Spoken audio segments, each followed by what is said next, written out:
What's cracking? What's cracking? What's cracking? All right, so look, the LA Fit Expo is over.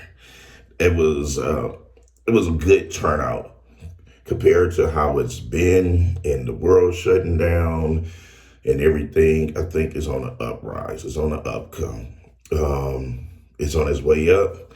The Olympia was a great turnout. The LA Fit Expo was a great turnout.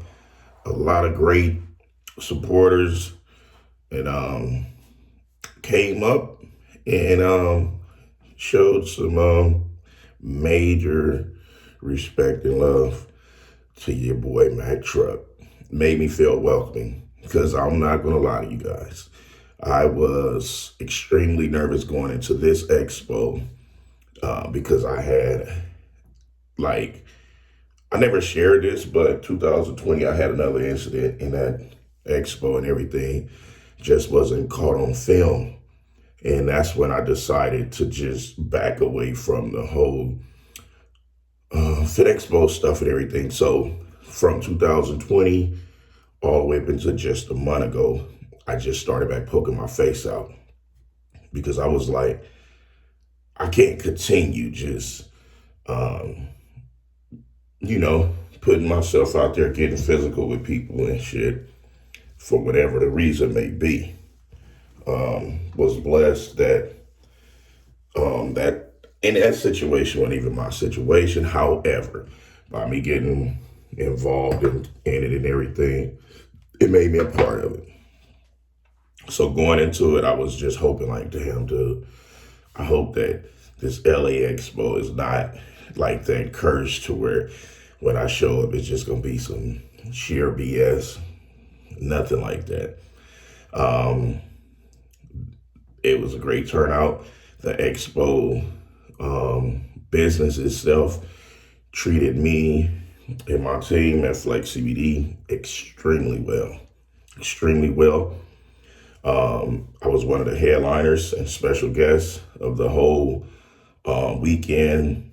I was at Flex CBD booth, went over, um, spent some time at the Built Hydration Sports Drink booth.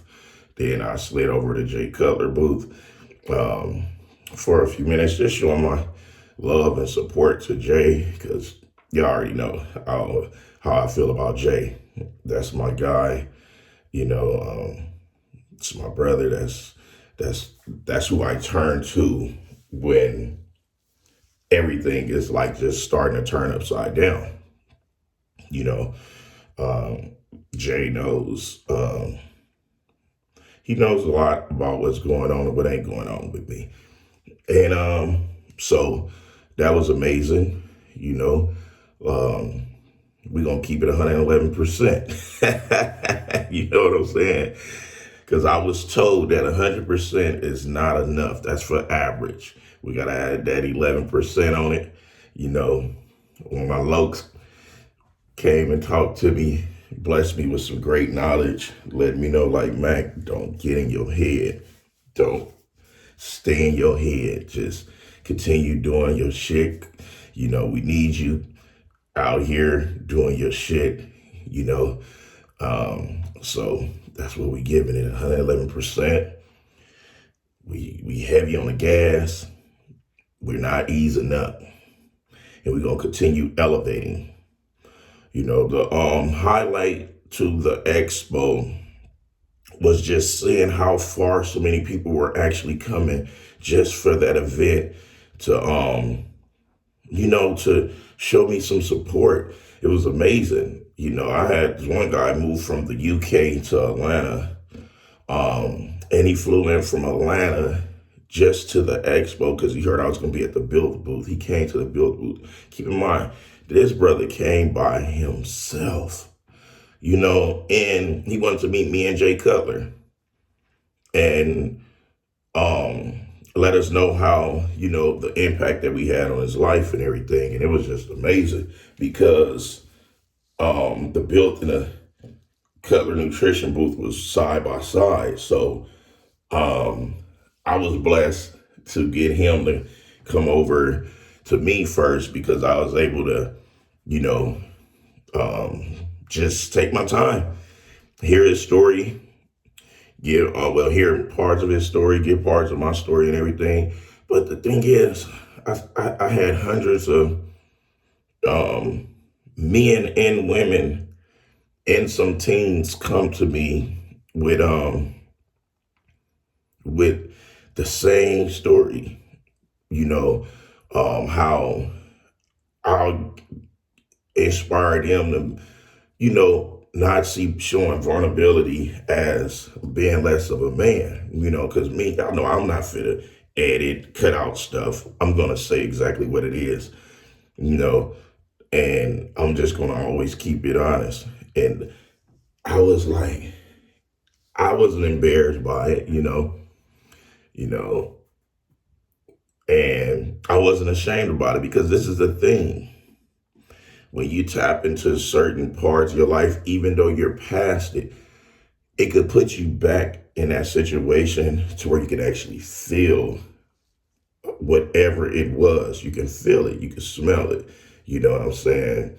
And that's just what that was. So having my family and, supporters, y'all are more involved and dedicated with me than my own family.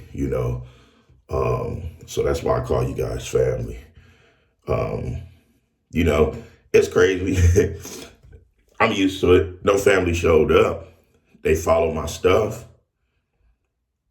No family said congratulations. They knew that I've been in this dark cloud of this fitness community for nearly 6, 7 years.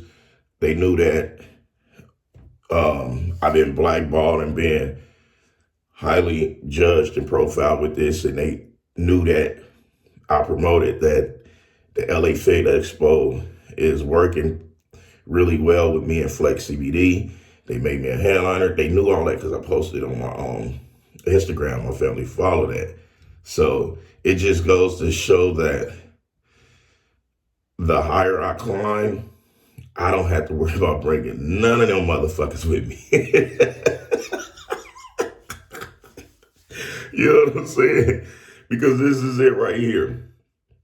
It don't cost a person nothing to say, hey, I want to come see what you do at your job. Okay, I'm going to get you in there. Or it don't cost nothing to just say, hey, I know I ain't making it, can't make it, but I'm proud of you. It don't cost nobody nothing like that. But guess what? Y'all do that shit, man. Y'all been doing this for well over 12, 13 years. Y'all been doing this shit for me. You know what I'm saying? That's why I be like, it's bigger than me. That's why I go so hard. You know what I'm saying? So that's what the Fit Expo did for me. It reminded me of who I am. It reminded me of that I have such a great community built around me to where that there's no limits to how far I can go, how high I can climb, because you guys got my back. Y'all been displaying it for so long. It's just now that I'm back in the arena and getting y'all to come out there with y'all wives and kids and girlfriends and be like, hey, keep doing your shit. You know what I'm saying? I had some of my other homies pull up. It was amazing seeing them, my red rag homies. Man, that shit is always a breath of fresh air when I see these motherfuckers pull up. Because they give it to me gun barrel straight. If I'm dropping the ball, if I'm failing, whatever, that's just how it is. And I appreciate that, So moving along. Another thing that was a shocker to everyone is how big I am in person. And all of them was like, damn, we thought you could do classic. And I telling y'all, I'm not a classic fucking bodybuilder. I'm not this little bitty ass dude. Like I'm a big dude. I just don't come off my true size on camera. I just show shape, but they were blown away by the size, by my height. A lot of them thought I was short as shit. The ones that were extremely taller than me, of course, I'm short as shit to them, but The average 5'10", 5'9", 5'6", 5'5", they was blown away because they went, damn, you like what, 6 feet? Like, nah, 5'11", so that was a shocker for them. Okay. So the first day went really smooth, went really well, but for some reason, when I went down to the parking lot to leave, got in my car to drive off, my tire was flat. Keep in mind, I ain't hit no potholes. I ain't do no, it was raining. So there was nothing you could really do that would damage your tire like that without you noticing, right? So my tire was on flat. I thought because the sensor was on, so I'm trying to recalibrate it. And I'm driving it, I'm feeling like no weirdness and everything. And I'm like, damn. I'm like, man, where I parked was far back in the venue. I said, maybe somebody seen me and just decided to do whatever they wanted to do to the tire or whatever. Then I was like, nah, ain't nobody doing that. I don't see nobody going out of their way to say, oh, let me sabotage this man's tire. So that immediately thought went out of my head. So long story short, it was raining so hard, I knew AAA wasn't coming to get my black ass. I wouldn't even fit call them. And I had 25 series tires, really small, thin tires. So they like run flats. You can still drive on the shits, right? I stopped at gas stations, at least 10 gas stations, like every 4 to 6 miles to add air into the tires and shit, right? I did that all the way until I got home. The last 15 minutes that it would have took for me to get home, it was 2 gas stations I went to. None of these pumps working. I was like, what the fuck? So I drove that bitch just like that. It make it to the house, the tire not ripped up and everything. See, the tire was holding air and it was seeping out. So I was like, damn. I don't know what it is. Couldn't see no nail because it's raining, it's dark, it's cold as shit. I'm soaking wet because I'm getting out of the car every so many minutes and I'm just drenched. And I wasn't scared. I wasn't nervous. I didn't care about none of that. I come from driving bullshit, but that's why I said I'm gonna get me a regular ass car. I'm done with these rims and all this shit. I did them shits my teens, my 20s, my 30s, and shit now some of my 40s. I'm like, yeah, I'm kind of over it. I'm gonna give me a Hyundai or a Kia or some shit like that. I'm gonna give me something real normal. I wish I could find a Pinto, like Nate told me. Nate said, get a Pinto. I said, man, that motherfucker's like 20,000.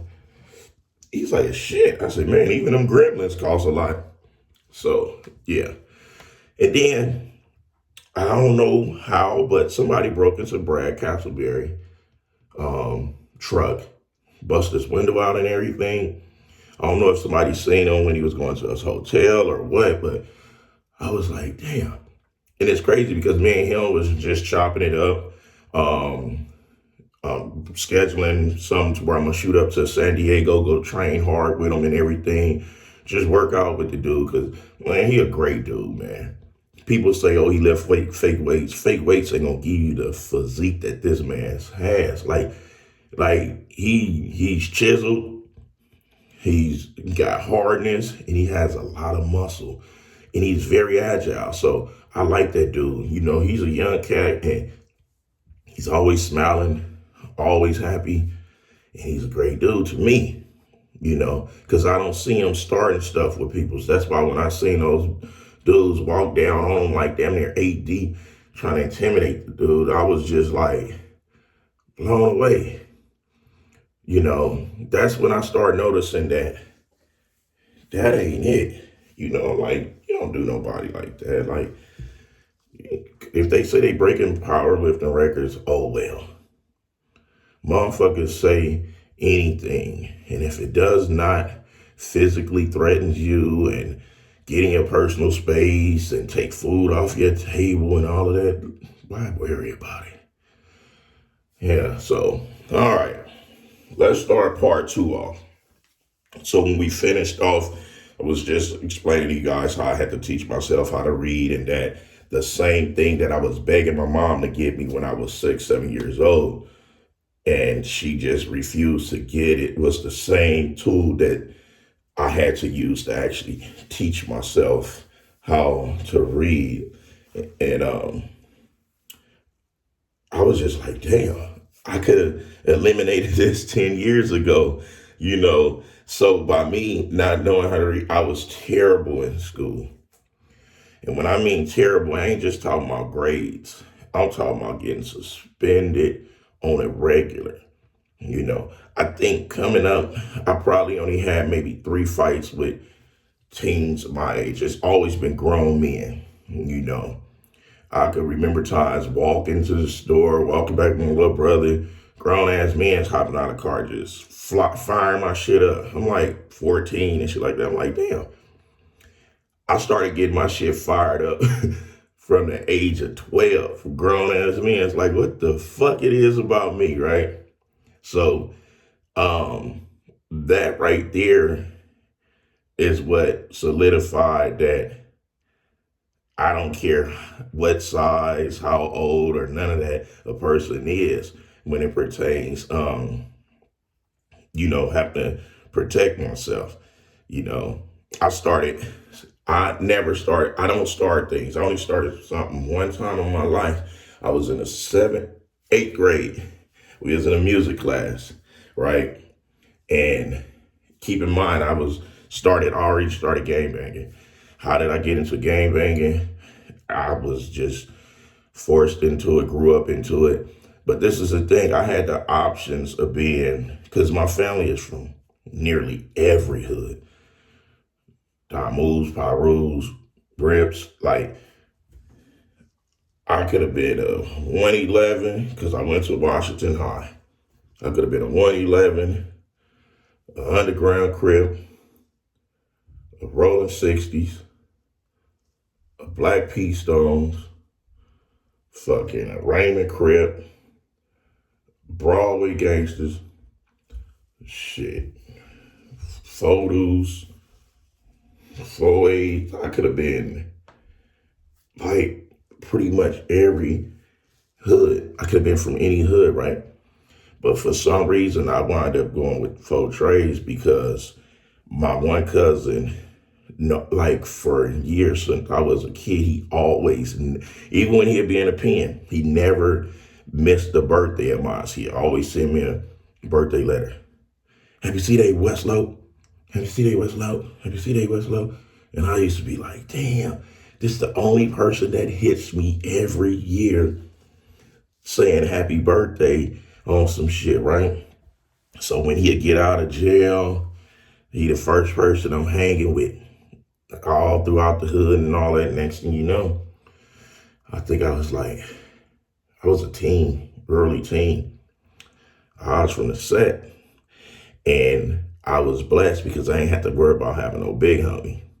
I didn't want no little homies under my name because I knew at an early age I didn't want to be responsible for a motherfucker fucking up my name, going out there getting themselves killed, or, I didn't want no one attached to me per se with my name. So I never had no little oaks up under me with my name because that's a lot of responsibility, right?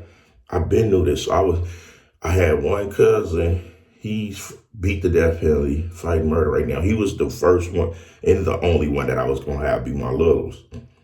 But he wound up going to under my other cousin from Shotgun. He wound up turning Shotgun gang, Crip or whatever, Gardena Crip.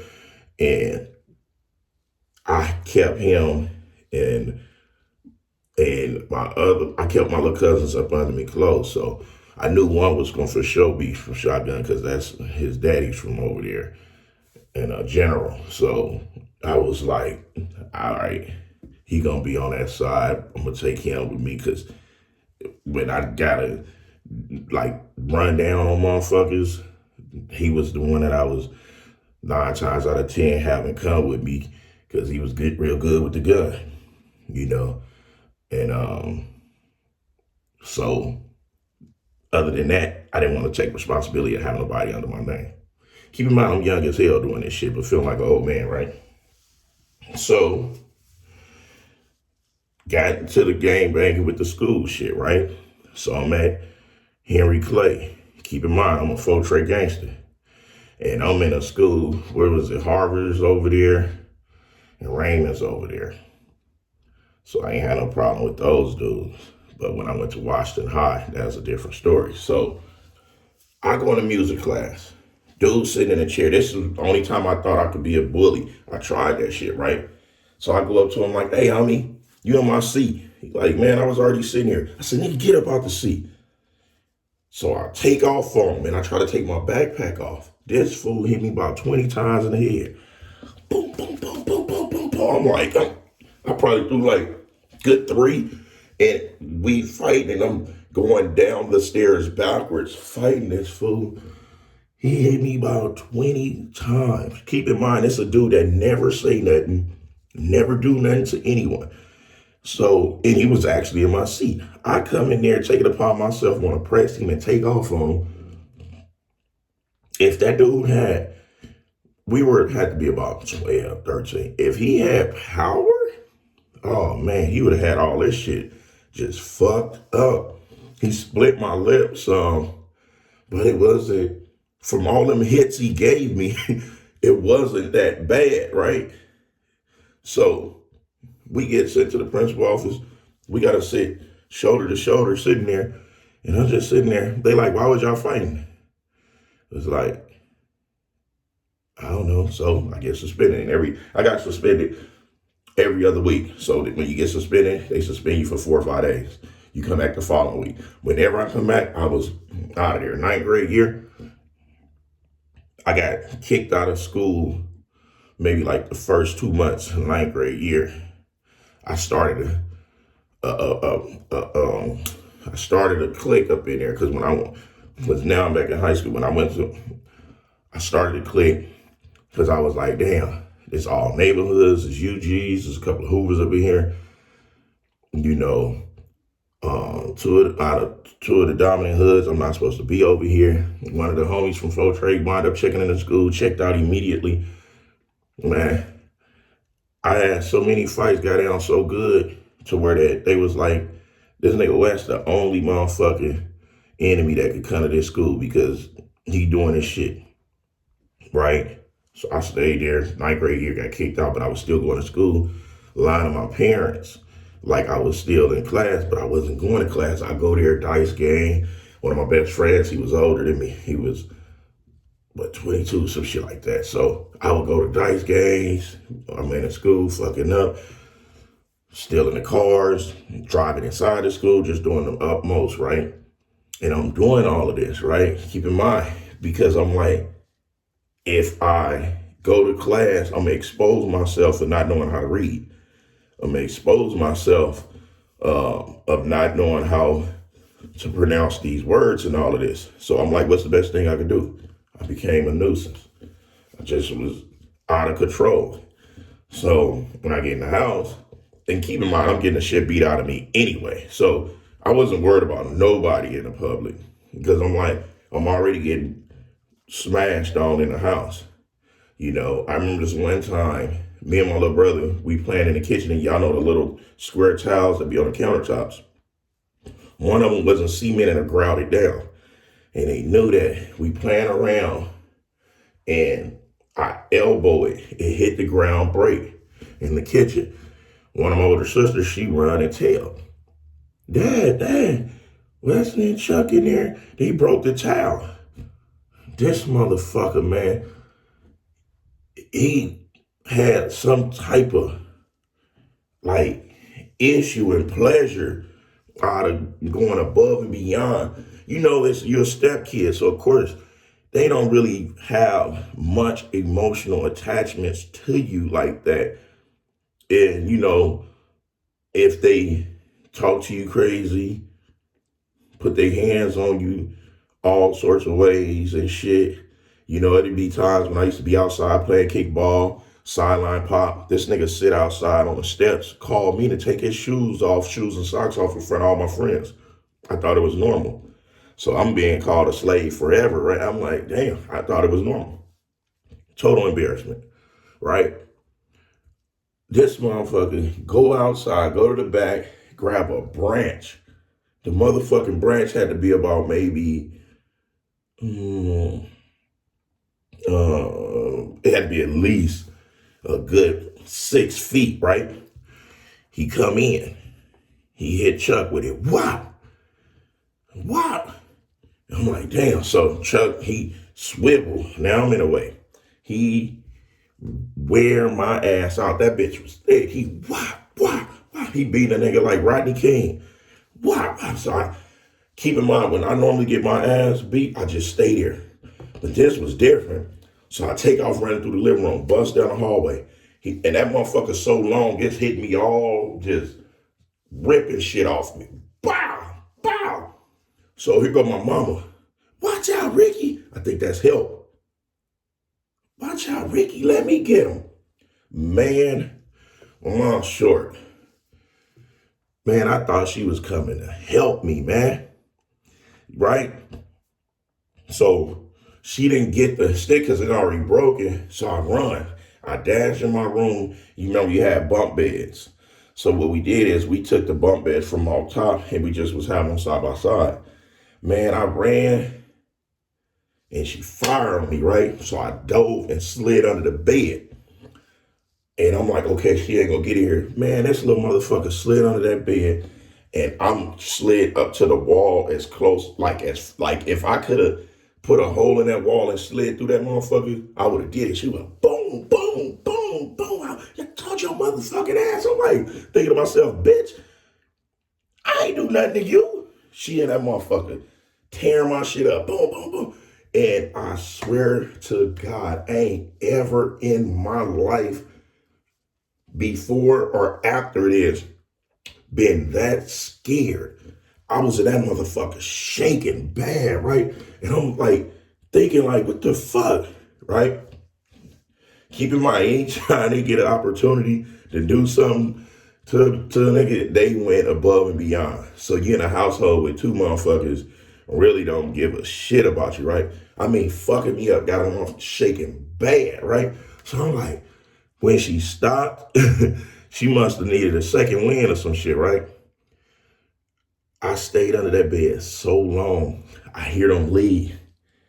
I'm scared to come out of that motherfucker, right? So when I finally crawl off of under that motherfucker, oh man, I was swole everywhere.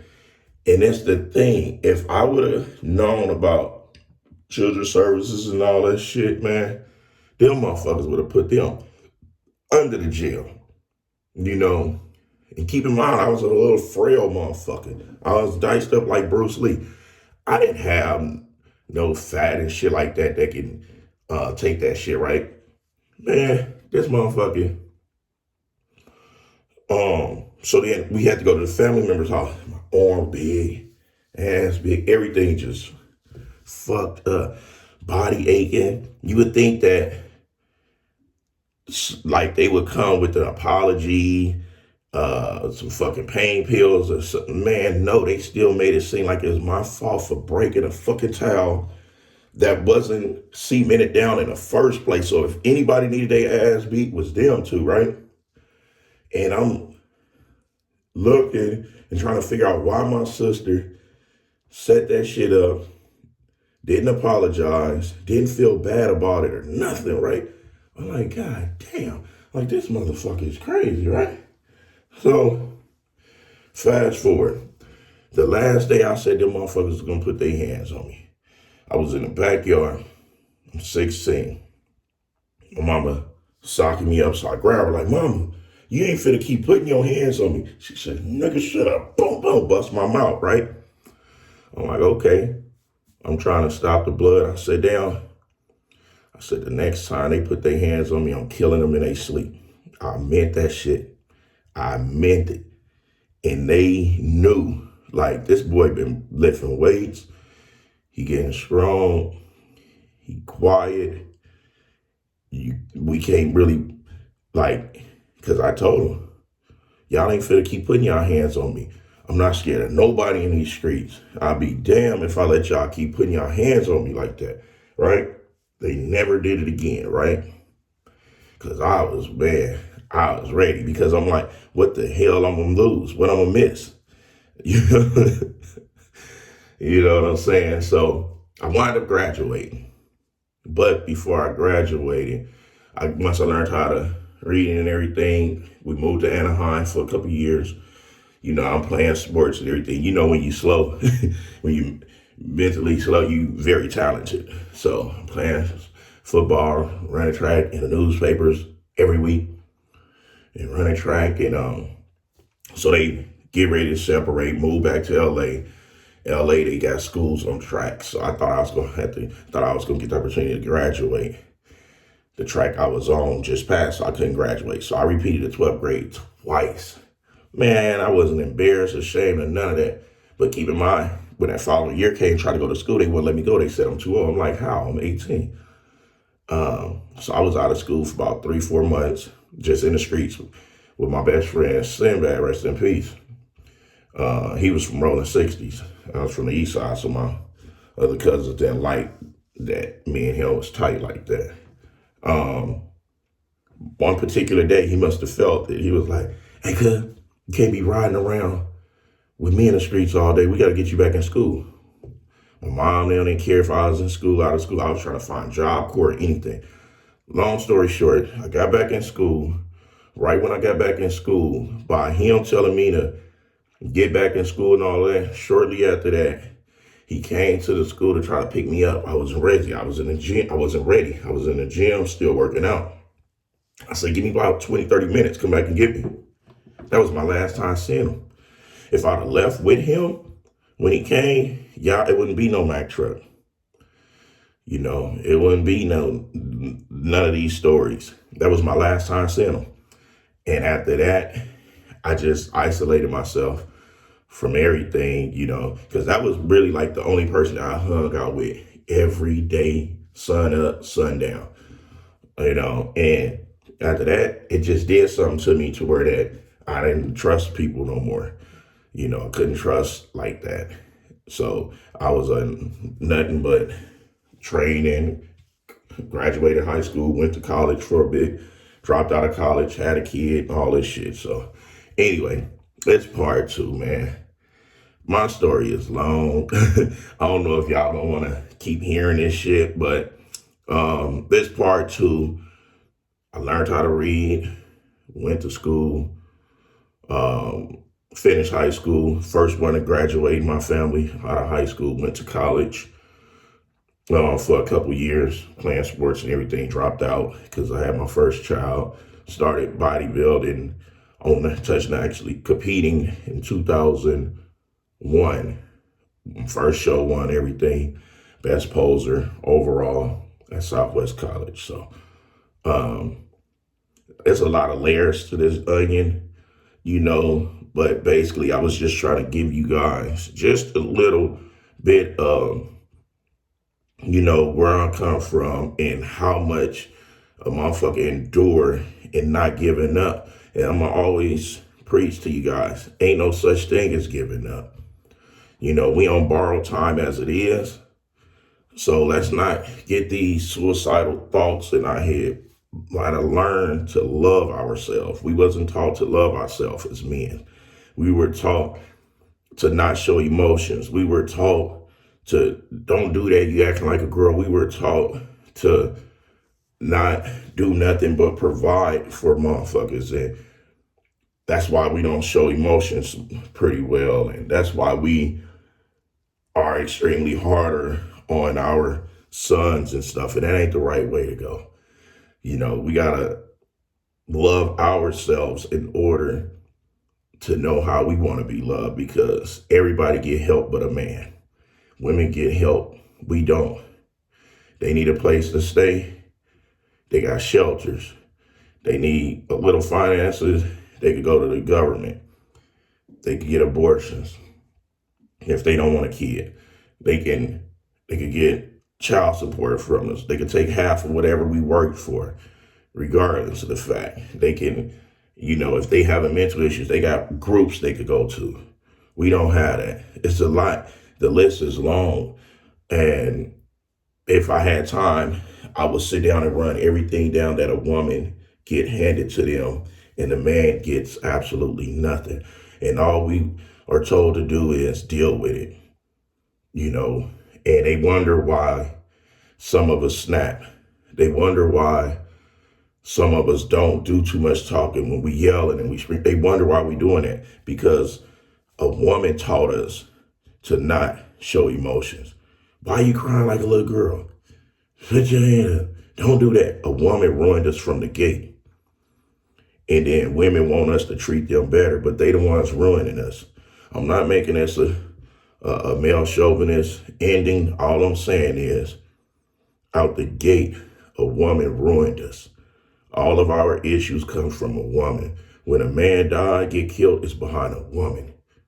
You know, when a man get into it with another man, it's behind a woman. Either a nigga want to rob him and get the money to look good for this chick, or this chick can set this dude up. It's always behind a woman. So that's why we got to learn to make our own community. We got to learn to support ourselves. And we got to not have pride, too much pride, to let our brother know when he's slipping or when he's doing good. It's not always we got to tell him when he's doing something wrong. It's not always about that. We got to tell him when he's doing something good. Hey, how you do that? You think you can let me know? You can give me tips? You know, like out of all the comments on that video, everything was positive. I had like 2 idiots talking about my hair, missing the whole message. You know, but that's on them. Anywho, it's the People's Champ, giving it to you gun barrel straight, raw and uncut, no filter. This video is long enough. I hope you guys enjoy it. We're going to get back on these bathroom diaries and keep it rolling, because I got a lot of information to give. All right.